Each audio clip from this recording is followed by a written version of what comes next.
Dearest, when I think of thee, heaven opens and I see shafts of light upon the earth. All then seems of noble birth. Shafts of light upon the earth. All then seems of noble birth.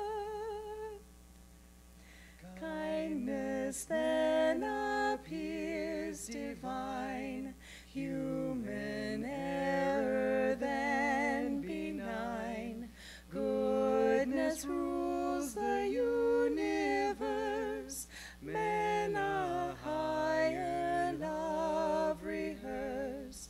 Goodness rules the universe, men a higher love rehearse. Thoughts of you my peace assure, calm my heart and make it pure. Even so your actions screen all in life that's base or mean. Even so your actions screen all in life that's base or mean. This reading is from the Rays of the One Light, weekly commentaries on the Bible and the Bhagavad Gita. For this week, it's how should we meet our tests? Truth is one and eternal. Realize oneness with it in your deathless self within. The following commentary is based on the teachings of Paramahansa Yogananda. Last week, we considered Satan's temptation of Jesus in the wilderness after his baptism by John. We discussed the question, does Satan exist? All of us experience temptation of one kind or another in our lives, some of us frequently, others only occasionally. Whether temptation comes to us from our own subconscious or from outside ourselves is secondary to the fact that it does come and that we must deal with it. More important, then, is the question how to deal with it. In fact, how to deal with tests of any kind. Martin Luther flung an ink pot at the devil who had appeared to test him. A dark stain on the wall of Luther's cell is pointed out to tourists in support of this story. Unfortunately, our trials are not often so summarily dismissed. As a fellow monk once said to Swami Kriyananda, speaking of Satan, if only I could get my hands on him. Jesus, during his temptations in the wilderness, overcame them and thereby set an example for all time by clinging the more determinedly to God.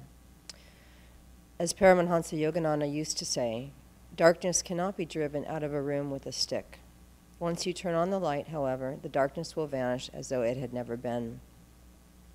Jesus manifested this principle. The Bible tells us, therefore, that at last the devil leaveth him, and behold, angels came and ministered unto him.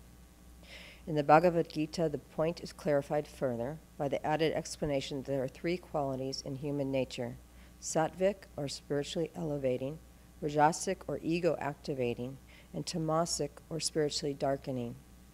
It is in this triune aspect of human nature that the third chapter refers to with the words, as fire is hidden by smoke, as a mirror is dulled by rust, as an embryo is enclosed in the womb, so is the indwelling self developed by desire. Yogananda explained that each of these examples describes one of the qualities or gunas. Sattva guna, that which elevates our consciousness, can be freed of any identity with ego by a little puff of meditation and right affirmation. Rajoguna, which embroils the ego in restless activity, can be worked off with a little more and a little longer effort.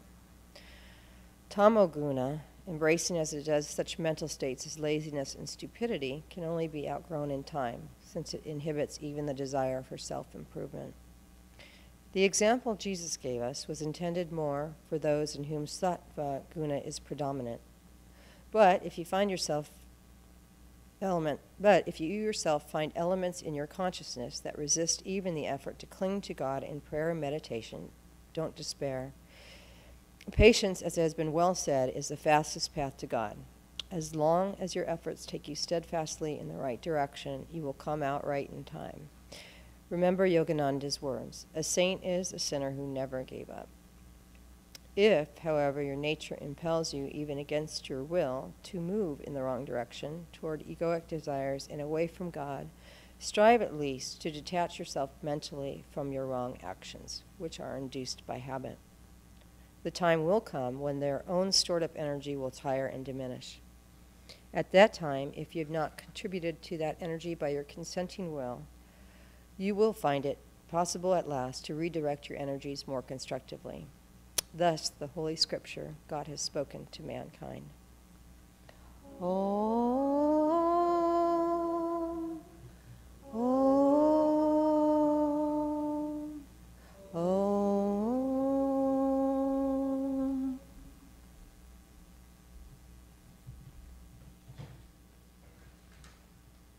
This topic is wonderful. How do we meet our tests?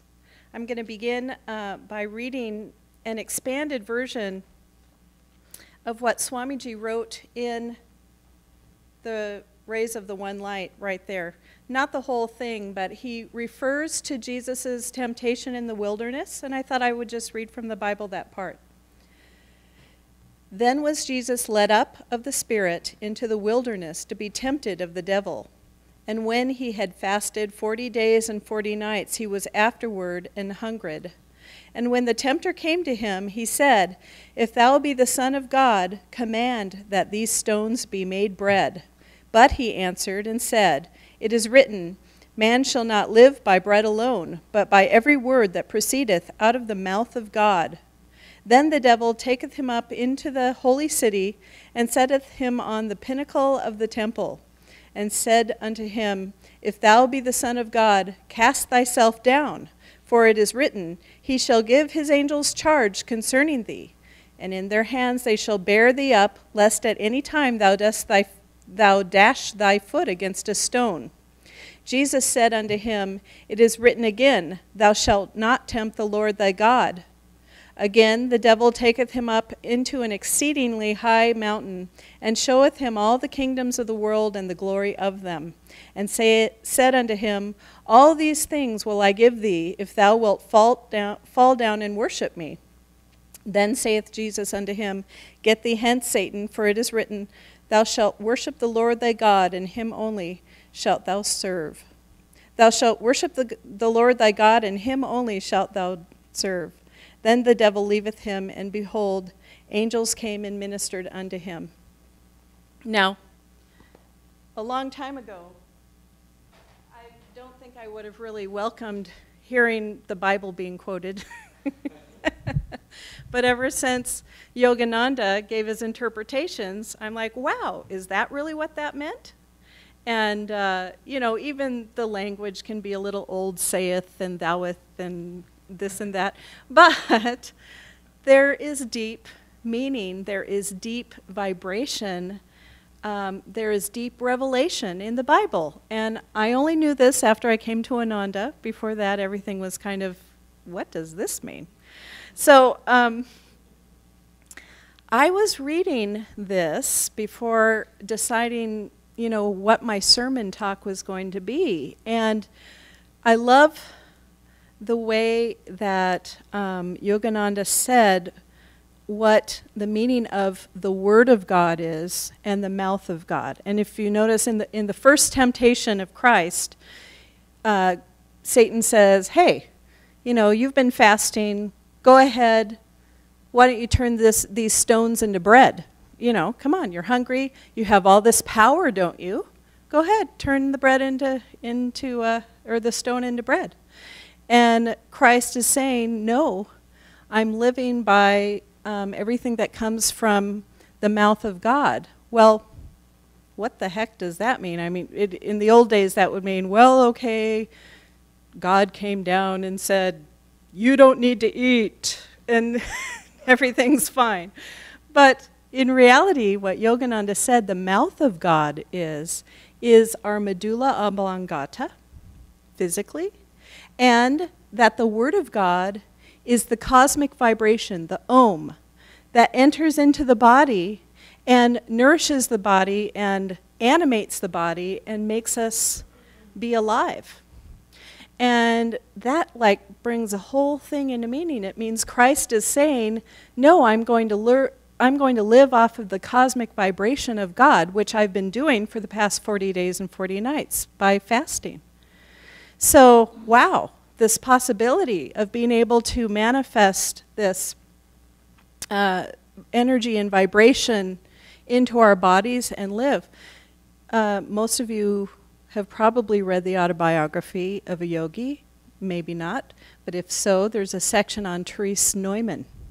And she was a great saint who once a week, Thursday at midnight, would start to experience the Passion of Christ, the whole section of Good Friday and the crucifixion and the resurrection. And she would be as if she were a witness visioning this every Friday, and she had the stigmata. She had the wounds of Christ on her that began also Thursday at midnight, and then later on, after the resurrection, things began to heal, and then she would start again on Thursday. And Yogananda found out about her and decided to go to Germany and visit her. And in the reading, how he wrote it, you can just see that he just knew when he met her there would be a recognition, because here she is, a woman of God. There he was, a man of God, despite being Indian with long flowing hair in the 20s, or I wonder when he visited her. It was the 20s, I think 1926. And so here he is, flowing robes, flowing hair. Hello, I would like to, experience what's going on here. And in fact, when he met her, she did recognize him as a fellow lover of God. And he was able to ask her about how she survives. And she said she lives on one wafer the size of a coin, paper thin, taken once a day, the Holy Communion wafer. And that is how she says she subsides, but she also, there was an understanding that she knew how to live off of ether, air, and sunlight, and part of the cosmic vibrations that are out there, part of that. So a few nights ago, maybe 3 nights or 4 nights ago, I was reading this reading, and I woke up after having a beautiful dream about it all. And in fact, I dreamt that I was giving this sermon, and I was telling you my dream. So I thought, well, I better tell my dream. So what happened is, because the topic is how do we meet our tests, we put out a letter every week. I don't know if you all get our weekly newsletter. If you don't, sign up. And in that letter, I was writing about how basically we need to keep our energy raised, keep our consciousness raised, and we're already there in terms of meeting those tests that come to us. A lot of the times we're kind of down here, kind of low energy. I think I'll see a movie today. I think I'll skip meditation. And then the test comes, boom, right up here. And it's, whoop, I got to raise my energy all the way up here in order to meet this test. Well, if we're meditating daily, if we're energizing once or twice a day, our energy's already here. The test is coming. We can meet it, no problem. And in my dream, I was talking with a bunch of friends who've been on the path for a while, and we were sharing how wonderful the techniques of this path were, and how wonderful it is that the energization exercises, we were talking about energization exercises in Hong Sa, but the energization exercises utilize exactly what this reading talks about, where Master says we draw the energy in through the mouth of God, through the medulla oblongata, and then we draw the cosmic energy, the Ohm, into every cell of the body. and recharge the cells as if they are batteries. And when we practice this, most of us here practice them once or twice a day and draw that energy into our bodies, and it brings an energy level that potentially is infinite. Seriously, I mean, not all of us, you can tell, have that going on, but God's cosmic energy is infinite, and here it is coming into our bodies and charging it. So in the dream, we were all kind of celebrating together how we get to learn on this path to draw the cosmic vibration into our body. And not only that, Ohm is considered the presence of God. So we also practice the Hong Sa technique, and there's a wonderful quote that Swamiji said about the Ohm technique, if I can find it.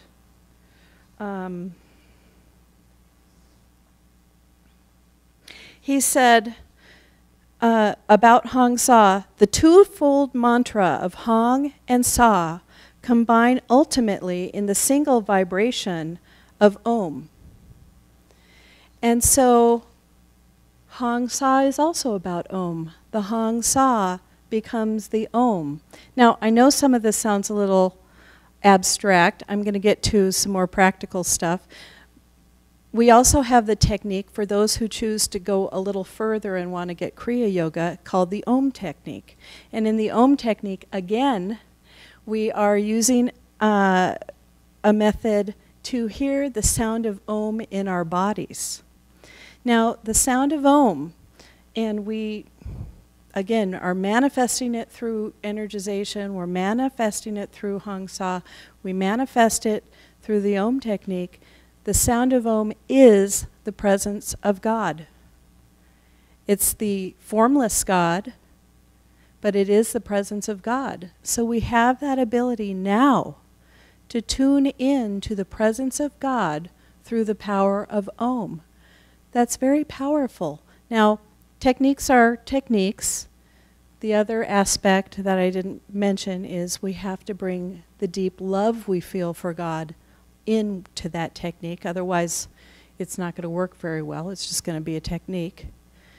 And so with that love of God, with the feeling of the vibration of Ohm in our bodies, we have the ability, once we've even learned energization exercises, to feel that vibration of Ohm in our body. If you meditate, you can feel the vibration there. And you can even hear it, even before learning the Ohm technique. Yogananda said that once we have the Ohm, that's as if it's the river that goes back to God. So if we merge with that Ohm, merge with the sound, and Ohm manifests in a lot of different ways. When we learn the Ohm technique, we can hear different sounds of the chakras. That's some of the ways that it manifests. Also, it manifests as a thunderous roar in the body, and your whole self can get just swept up in the sound of Ohm. In fact, possibly, not sure if everyone has associated the Ohm sound with the song we sing during the Festival of Light, but we sing these words in case you don't remember. Om, Om, Om. Out of the silence came the song of creation. Out of the darkness came the light. Out of the darkness, out of the silence, thundered the cosmic sound Om. We're talking about a real thing. We're not just talking about Om. Thank you very much. Gone is our bondage with the dawn of new freedom. Gone is delusion in the light. Gone is delusion, gone is your bondage, thunders the cosmic sound Om. It's a real thing. We're practicing real manifestations of God here. It's such a blessing that Babaji told Lahiri Mahashaya about Kriya Yoga, and hence here we are. The other thing, I wanted to mention about my dream. So quite a few of us, and again, the people I was talking to weren't beginners. They were people who already knew what I was talking about, and we were all sharing how wonderful it was. But there was one person who had very dark energy, and I was surprised at who this person was. No one in the room, no one in LA. and I know this person is not actually dark. And so I'm not quite sure why this person played that role in my dream. Of course, dreams can be about the inner self also. But this was such a vivid dream. It just had so much powerful meaning. And so there was a person who, very dark. And as we were talking, it became very clear that this person did not want to share in the enthusiastic energy. And the message that they gave was, don't tell me about that, I already know. And so I remember looking at that person and feeling kind of shaken, and then I thought, no, I can't focus on the darkness, I have to instead focus on all the joy and happiness and wonderfulness that's going on over here. And so I did that, and then the feeling of being shaken kind of left. And when I first had the dream, I thought, well, maybe that's a part of me that might say, oh, I already know, maybe it's my ego. And that could be. The other thing, though, is it's that way in life. When we are involved in a positive, wonderful thing, along comes a satanic influence or a dark influence, someone who wants to come and snuff out the light. It happens all the time. And it might come from ourselves with a mood. It can come from someone else. And it's very important to, rather than focus on that person or that attitude and go into it and focus on it and make it stop, rather than don't give it energy, instead turn to the light. And this is a way, one way we can meet our tests. This dark thing happens, we want to battle it. We want to say, no, don't think that way. Don't do that. Why did you do that to me? And it could, again, be our own moods. Why did you have a mood? But no, we do not have to engage with that. And another key thing I'm going to talk about is Swamiji is writing Patanjali Yoga Sutras as interpreted by Paramahansa Yogananda. And it's a fabulous, clearly written interpretation of Patanjali. Many of us here might have been involved in yoga studios where we're studying Patanjali, and you get this cryptic book that talks about mind stuff and all sorts of things like, what does this mean? And we do teach a light version of Patanjali in our Raja Yoga book. We don't go through all of his 4 chapters, but we do teach it in Raja Yoga here. But now we have the ability, and it's not fully written yet. Swamiji's written at least 3 of the 4 chapters. Now we have the ability of going deep in Patanjali and the way Master interpreted it, which again is just fabulous. And Swamiji has this clarity when he writes. And I wanted to just share a little bit of what he's written. This also relates very much to how we meet our tests. He wrote, when perfect calmness comes, then alone we will know peace. This is the state known as samadhi. So we all kind of know that that's written in Patanjali along with yogas, chitta, vritti, nirodha, which means yoga is the neutralization of the feeling. So then Swamiji continues to write, the main, indeed the only important thing on the spiritual path is to calm the emotions. Calm feeling is love, which unites the soul with God. Restless or agitated feelings, on the other hand, the emotions, disrupt our vision and prevent us from achieving full acceptance of our true reality as manifestations of the eternal stillness of God. Yoga then is the calming of these vortices of feeling. So indeed, the only important thing on the spiritual path, Swamiji writes, is to calm the emotions. That's like, wait a minute, you know, I'm like battling this test here. What do you mean calm my emotions? I need to have power and passion towards this test that's going on. Forget that. This changes our priorities completely around. In fact, when we do approach our tests with calmness, the answers come. When we persist, when we continue on with our with calmness towards a test, with trying to understand while being centered in it, God will bring the answer to us through intuition if we don't just dissolve the test right there in our calmness. This is not an easy thing. This is like written here, but it's not an easy thing. This is what gets us all. This is why we create more karma, because we got emotional, we stepped outside of our center, we did an action, that karma went out because we were off center, and it comes back. And the only purpose of that is not to punish us, but to push us back into our center. That's the whole purpose of karma. It's very impersonal. It's not punishment. It is not the cause of our suffering either. The cause of our suffering is only how we view the karmic test that's happened.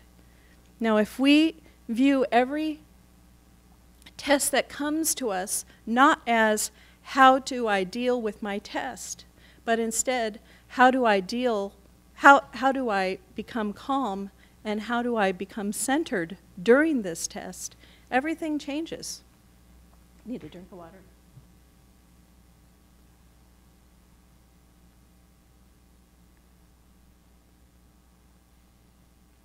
Now we're talking about the inner battle, not the outer battle. Now we're talking about, you know, this person said this to me. What should I say back? Not just that. Let me first get calm. Now what do I say? And then not only that,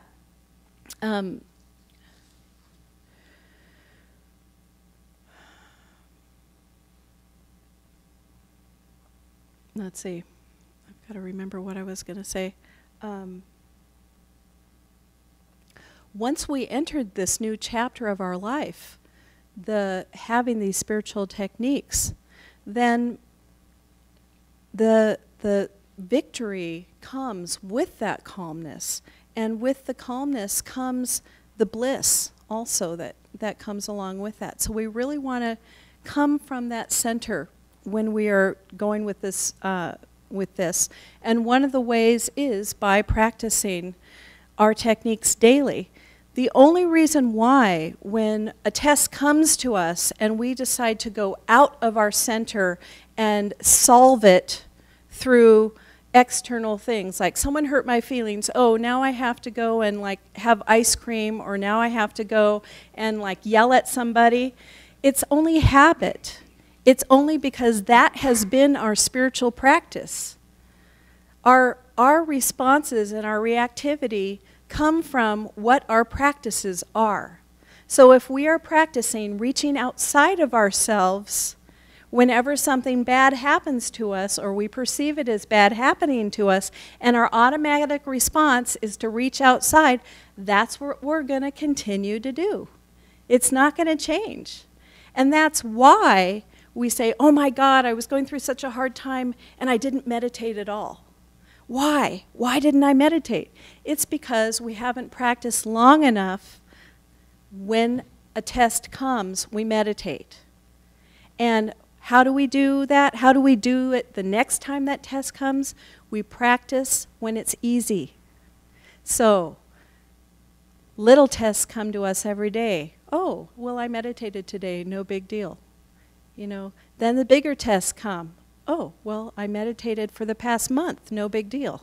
Then the huge karmic tests. Oh, well, I've been meditating the past 10 years, no big deal. So, but it's only because we've done our spiritual practices and that's why they're called practices, because we're practicing. We're training ourselves to respond to life's tests every time we meditate, every time we energize. We're training ourselves to do that. One last thing about Om. Yogananda said that through meditation on the inner sound of Om, one gains the power to overcome all obstacles and to realize his oneness with the inner self. And then he went on to say, when you are in Om, nothing can touch you. So in Om, in our center, connected to God. And there's this beautiful story about Dr. Lewis, who was one of the first disciples of Yogananda. And he was on a lake in a boat. And he remembered, well, I should say, a big storm happened. And he was very concerned. The waves were getting big, and this was a big cause for concern. He remembered Yogananda saying that nothing can touch you when you're in Om. So he started practicing the Ohm technique, and he saw that a light started surrounding the boat itself. And things became calm, and he did fine. He survived just fine. And when he walked into his house, as soon as he walked into the house, the phone rang, and it was Yogananda. And he said, almost got wet there, didn't you, doctor? The guru was right there with him. How wonderful. Then the other part of the story is that while Yogananda was with a group of disciples, and he said, what was he saying? Something, doctor is in trouble, serious trouble, I tell you. So this was happening during. And this also brings back to how in that Bible reading at the end, after Christ is tested, it said, and then the angels came and ministered to him. So we go through the test, but then the angels come and minister to us. And it's so. You know, if we look at all the ups and downs of our lives, a lot of the times when we've really put the energy out, when we've really stuck it through, when we've really tried our hardest, that's tapasya. That is doing spiritual practice. And there is a result, not that we're doing all these things, okay, angels, come and minister to me because I really did this well. Instead, it happens, you know. We have our actions and not desiring the fruit of our actions. So one other thing about being in Om that I thought was another inspiring story, and Swamiji talks about this also in the Patanjali book, which, when he sends out the final version to us via email, we'll print it out so that people can read it. We can't send it out for copyright reasons, but we can at least have it available after Sunday services, or if you want to come and visit during the day, we'll have that available for people to read, even before it's printed out, because it's just such an inspiring book. But this story, which Swamiji has told in a number of different situations, when the bombs fell on Hiroshima and Nagasaki, there were some spiritual groups that actually survived, and one was in the Franciscan order, one was a Jesuit order. And these spiritual communities were right near the epicenter when the bombs fell, and they survived. And all we can guess is there was great prayer, there was communion with God going on that kind of created a light, just like Dr. Lewis's boat.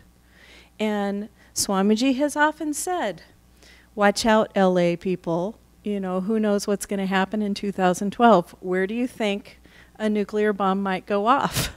Not that I want to even wish that on us or anything like that, but he did also say that he felt, you know, Master said, those who love God will be protected. And so, you know, if, God forbid, any bad thing like that happens, who knows? Maybe we will all be together in the light and gather together and survive. Who knows?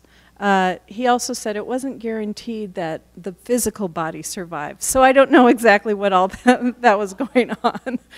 But I wanted to end on a positive note, though. This is a beautiful, aside from Swamiji's Patanjali book coming out, there's another wonderful book by Bharat. Some of you may know him. He lives at the village. He is in charge of the Nayaswami order, and he's also a Kriya minister. He's been around forever. He's married to Anandi, for any of you who might know him from Ananda village. He is writing a book on Om. And that book is also very inspiring. And I'm not quite sure when that book is coming out. But in it, he has this beautiful visualization. This is what I'll end with. So go ahead. Let's sit up straight as if we're meditating, closing the eyes, and focus the eyes at the point between the eyebrows while you're listening to this, just to have the energy being directed in the right way. He calls this the Garden of Bliss. This following story is about you and everyone who is created by God. It's the story of your very own soul. See before you the Heavenly Father, our Creator. Gaze into His radiant face, brighter than 1,000 suns. He is a God of joy, and His nature is bliss. But as spirit beyond creation, He had no one with whom to share His joy. So God made you. To enjoy Himself through many, God projected His consciousness outward to manifest the vast universe through the sacred Om vibration. Om is the outpouring of God's love flowing to you and to all creation. When you commune with Om, you enter into and flow with the stream of God's love. Visualize yourself standing with the Heavenly Father. It is the morning of creation. Feel the vibrations of His love entering your heart and filling you with joy. Dwelling in cosmic Om, you live in the paradise of your Father's peace, bliss, and light.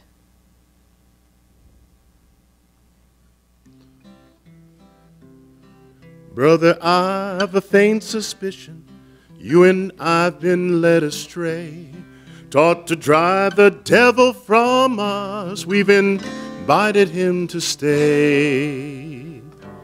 What we need is light, for you can't drive out the darkness with a stick. With a stick, no, you can't drive out the devil with a stick. Some proclaim all men are sinners, can escape the devil's might. How their interests must intrigue him, they won't let him out of sight. Let's hear you now, sing with me. What we need is light, for you can't drive out the darkness talking sin. Talking sin, no, you can't drive out the devil talking sin. Some of us were taught the slogan, social evils must be slain. How can anger drive out sorrow? How can passion conquer pain? Let's hear ya. What we need is light, for you can't drive out the darkness while you hate. While you hate, no, you can't drive out the devil while you hate. Brother, have you ever wondered why the darkness lingers on? If you want to greet the sunrise, let us turn and face the dawn.